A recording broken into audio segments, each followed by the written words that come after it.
Hello everyone and welcome back to another Figurehead Reviews video, and today we are taking a look at the DC Multiverse Wonder Woman from the Lex Luthor Collect and Connect set. We have Wonder Woman displayed here in the front window. We get some very cool artwork. At the top you do get that DC logo there that you can barely see in the light. We get some more artwork. It's the same artwork actually on both sides. And on the back we see that artwork again, as well as the other figures needed in this wave to complete the Collect and Connect figure.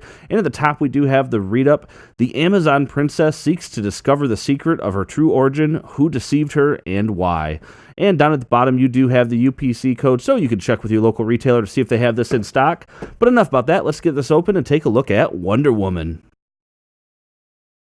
And here is Wonder Woman outside of her packaging, and I love that we actually finally got the last part of the Trinity in her Rebirth design, because we've gotten a Rebirth Batman, a Rebirth Superman, so it was just fitting that we got a Rebirth Wonder Woman to go with them, so that we can round that Trinity out. So I think that is very cool, and as I messed around with this figure, there's a lot of things that I liked and a lot of things that I'm not too thrilled upon, some quality control issues that I'll kind of go over, but overall having some posability is really cool.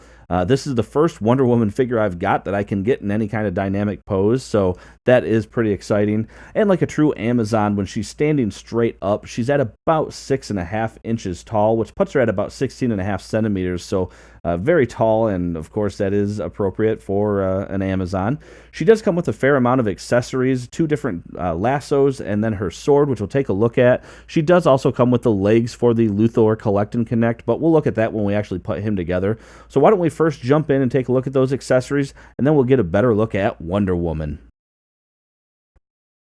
And looking at everything that comes with Wonder Woman, we can see that we get 2 lassos, one that is still just completely in a full loop, and then one that you saw there where it is meant to be held in the hands, from what I can see, as if she's about to throw it. You might even be able to go so far as to have it around somebody's neck or something like that if you wanted to. Getting a quick look at these up close, you can see some just the braided detail of the rope, and that looks pretty cool, and it is well done. Same thing, the other one is not too different.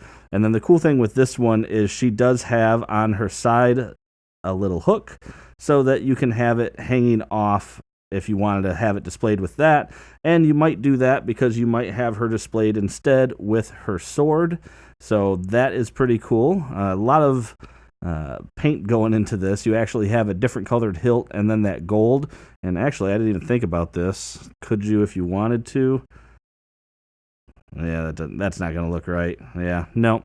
She doesn't have anywhere on her body to sheath this, so it's either going to be held in a hand, or you're probably not going to have it displayed at all.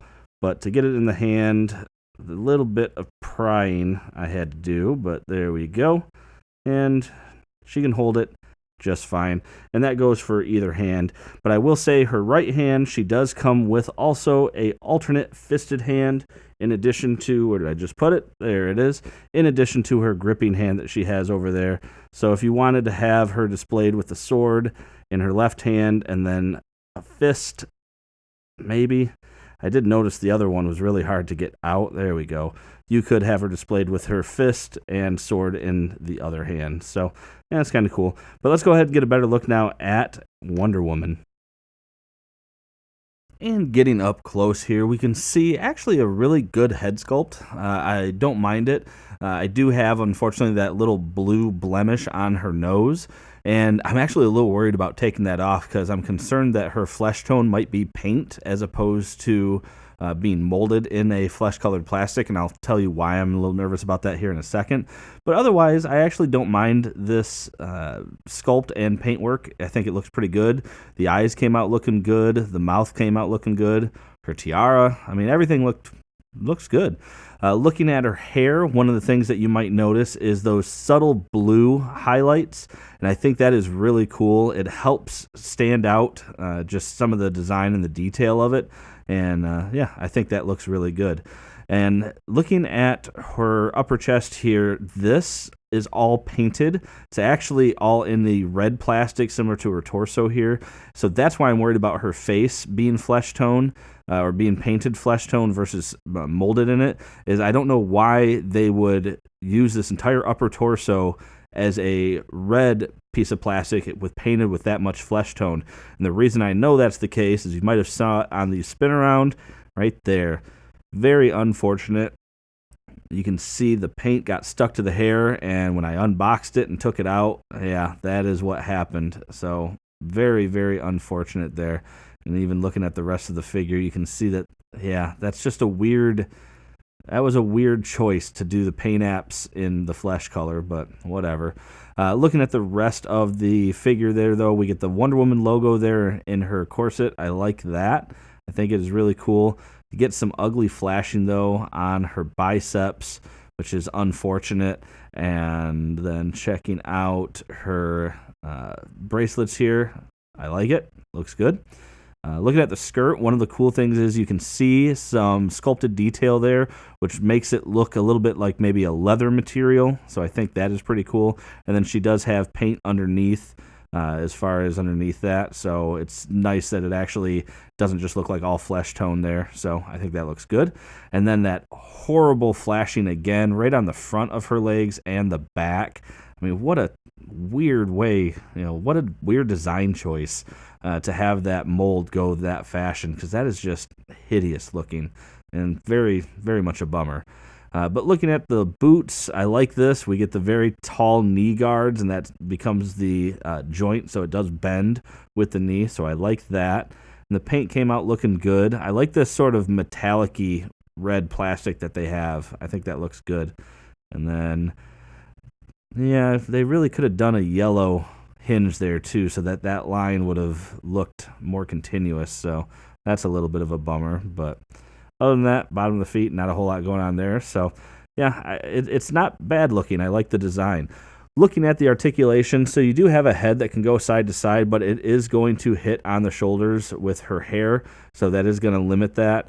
Looking down, not really at all. Looking back, definitely not at all. She's got arms that can come up quite a ways there, so that is good, and you do have full rotation.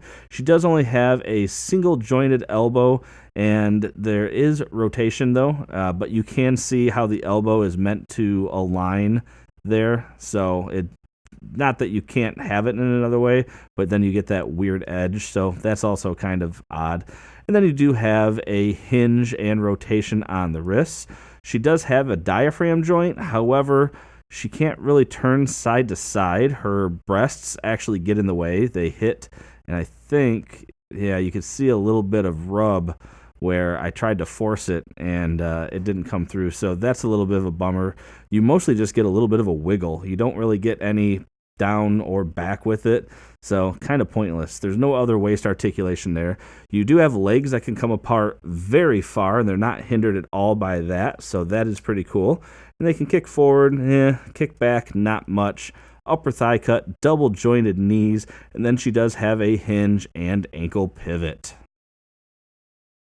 And here we have the Rebirth Wonder Woman next to the Rookie Wave Rebirth Batman and the Clayface Wave Rebirth Superman. And very cool to get the Trinity in their Rebirth style for this line. I'm very happy for that. And finally, we have all the figures in this wave. We have the Gotham by Gaslight Batman, the two exclusives, Spoiler and Harley, the Collect and Connect figure, Lex Luthor, the two JLA members, the Ray and Vixen, and the Rebirth Wonder Woman. And that about does it for this review, everyone. So overall, there are some paint issues, and we have that weird flashing on the legs. So we have some weird quality control things going on with this particular figure. The fact that we get some limited articulation there in the waist, there are definitely things that could have been improved upon.